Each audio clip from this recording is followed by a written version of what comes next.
ఇక లోక్సభ ఎన్నికలు 7 విడతల్లో జరుగుతాయి. ఏప్రిల్ 19వ తేదీన తొలి దశ పోలింగ్ ఉంటుంది. జూన్ 1వ తేదీన తుది దశ పోలింగ్ జరుగుతుంది. జూన్ 4వ తేదీన ఎన్నికల ఫలితాలు వెలువడతాయి.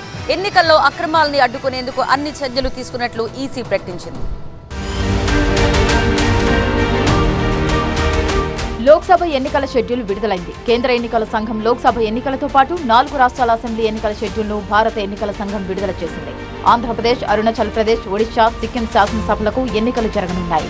బీఆర్ఎస్ ఎమ్మెల్యే లాసినందిత అకాల మరణంతో తెలంగాణలో ఖాళీ అయిన కంటోన్మెంట్ అసెంబ్లీ స్థానానికి ఉప ఎన్నిక షెడ్యూల్ను ప్రకటించింది.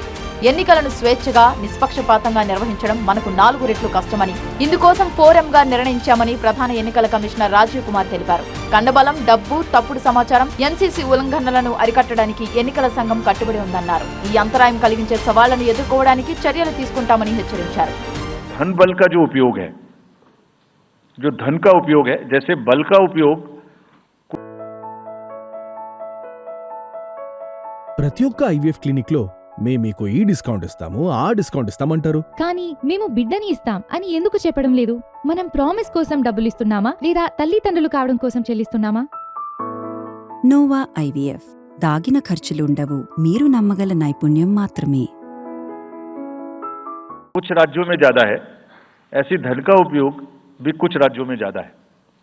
हम इस बात से भी बहुत वाकिफ हैं. We are aware fully that there are differential vulnerabilities in each state.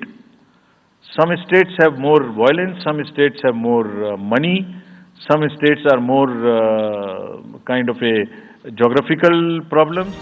7 దశల్లో లోక్సభ ఎన్నికలు నిర్వహిస్తారు. 21 రాష్ట్రాలు, 102 లోక్సభ స్థానాల్లో ఏప్రిల్ 19వ తేదీన తొలి దశ పోలింగ్ జరుగుతుంది. అరుణాచల్ ప్రదేశ్, అస్సాం, బీహార్, ఛత్తీస్గఢ్, మధ్యప్రదేశ్, మహారాష్ట్ర, మణిపూర్, మిజోరాం, నాగాలాండ్, రాజస్థాన్, సిక్కిం, తమిళనాడు, త్రిపుర, యూపీ, ఉత్తరాఖండ్, బెంగాల్, అండమాన్, జమ్మూ కాశ్మీర్, లక్షద్వీప్, పుదుచ్చేరిలో తొలి దశలో పోలింగ్ జరుగుతుంది. ఏప్రిల్ 26వ తేదీన రెండో దశ పోలింగ్ జరుగుతుంది. 13 రాష్ట్రాల్లో 89 లోక్సభ స్థానాలకు రెండో దశలో ఎన్నికలు జరుగుతాయి. రాజస్థాన్, త్రిపుర, మణిపూర్, అస్సాం, బీహార్, ఛత్తీస్గఢ్, కర్ణాటక, కేరళ, మధ్యప్రదేశ్, మహారాష్ట్ర, యూపీ, బెంగాల్, జమ్మూ కాశ్మీర్లో ఎన్నికలు జరుగుతాయి. లోక్సభ ఎన్నికల 3వ దశ పోలింగ్ మే 7వ తేదీన జరుగుతుంది.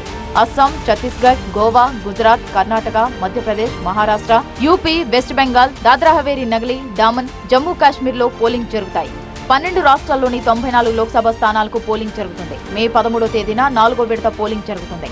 తెలంగాణ, ఏపీ, ఛత్తీస్గఢ్, జార్ఖండ్, మధ్యప్రదేశ్, మహారాష్ట్ర, ఒడిశా, యూపీ, బెంగాల్, జమ్మూ కాశ్మీర్లో ఎన్నికలు జరుగుతాయి. 10 రాష్ట్రాలలోని 96 లోక్సభ స్థానాలకు ఎన్నికలు జరుగుతాయి. మే 20వ తేదీన 5వ విడత పోలింగ్ జరుగుతుంది. బీహార్, జార్ఖండ్, మహారాష్ట్ర, ఒడిశా, యూపీ, వెస్ట్ బెంగాల్, జమ్మూ కాశ్మీర్, లదాఖ్లోని 49 లోక్సభ స్థానాలకు ఎన్నికలు జరుగుతాయి. మే 25వ తేదీన 6వ విడత ఎన్నికలు జరుగుతాయి. ఛత్తీస్గఢ్, బెంగాల్, హర్యానా, జార్ఖండ్, ఒడిశా, యూపీ, ఢిల్లీలోని 57 స్థానాలకు ఎన్నికలు జరుగుతాయి. జూన్ 1వ తేదీన 8 రాష్ట్రాలలోని 57 స్థానాలకు ఎన్నికలు జరుగుతాయి. యూపీ, బీహార్, పశ్చిమ బెంగాల్, హిమాచల్ ప్రదేశ్, జార్ఖండ్, ఒడిశా, నాగాలాండ్, చండీగఢ్లో తుది దశలో ఎన్నికలు జరుగుతాయి. జూన్ 4వ తేదీన లోక్సభ ఎన్నికల ఫలితాలతో పాటు 4 రాష్ట్రాల ఎన్నికల ఫలితాలు వెలువడతాయి. 2024 ఎన్నికలకు దేశంలో 97 కోట్ల మంది ఓటర్లు ఉన్నారు.